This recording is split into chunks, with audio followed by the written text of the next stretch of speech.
Cao 155 March 15, 220, style name Mengde, was a warlord and the penultimate chancellor of the Eastern Han dynasty. Rose to great power in the final years of the dynasty.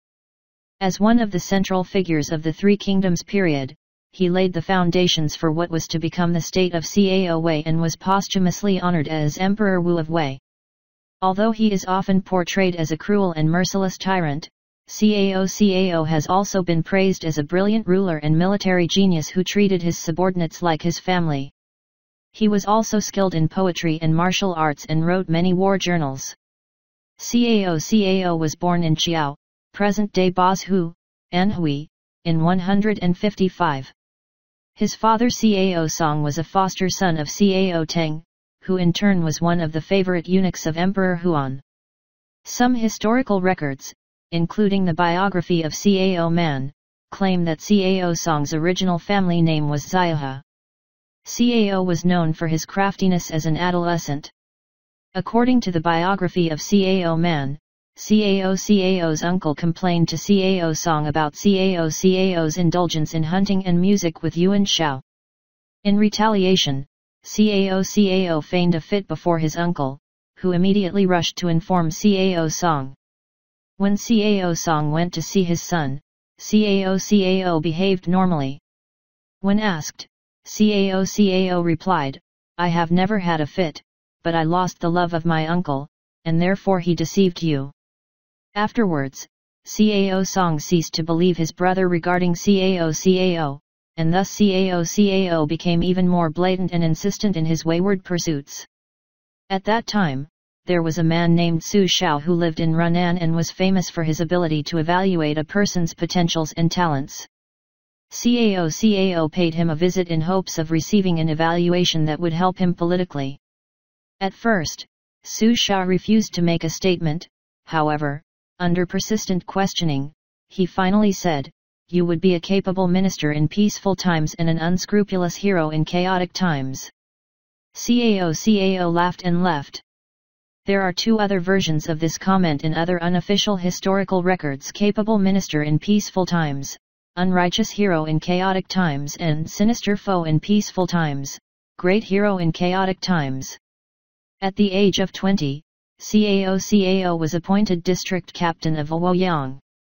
Upon taking up the post, he placed rows of multicolored stakes outside his office and ordered his deputies to flog those who violated the law, regardless of their status. An uncle of Jianzhuo, one of the most powerful and influential eunuchs under Emperor Ling, was caught walking in the city after the evening curfew by Cao's men and was flogged. This prompted Jianzhuo and other higher authorities to ostensibly promote Cao to the post of governor of Dunkaihu County while actually moving him out of the imperial capital.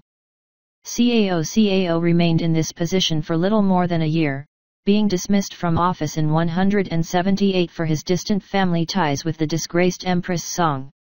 Around 180, Cao returned to court as a consultant and presented two memoranda against the eunuch's influence in court and government corruption during his tenure, to limited effect. When the Yellow Turban Rebellion broke out in 184, Cao was recalled to Luoyang and appointed captain of the cavalry and sent to Yingchuan in Yu province to suppress the rebels. He was successful and was sent to Jinan as chancellor to prevent the spread of Yellow Turban influence there. In Jinan, Cao aggressively enforced the ban on unorthodox cults, destroyed shrines, and supported state Confucianism.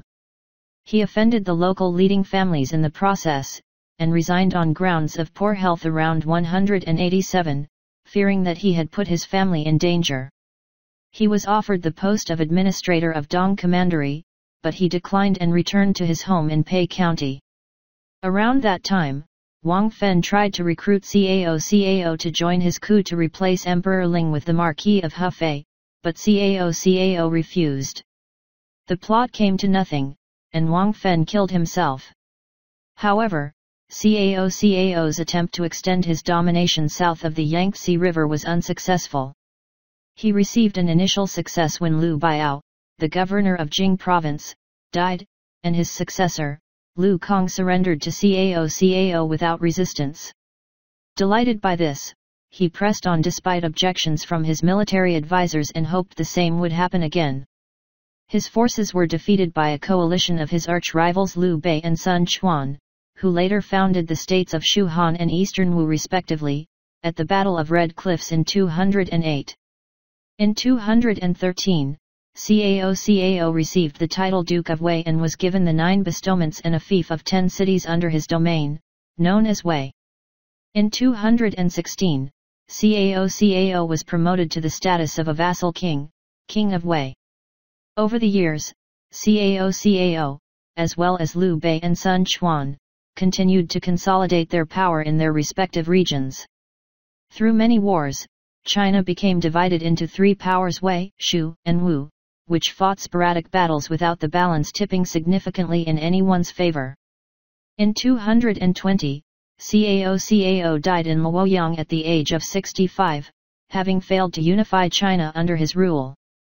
His will instructed that he be buried near Ximen Bao's tomb in Ye without gold and jade treasures, and that his subjects on duty at the frontier were to stay in their posts and not attend the funeral as, in his own words, the country is still unstable.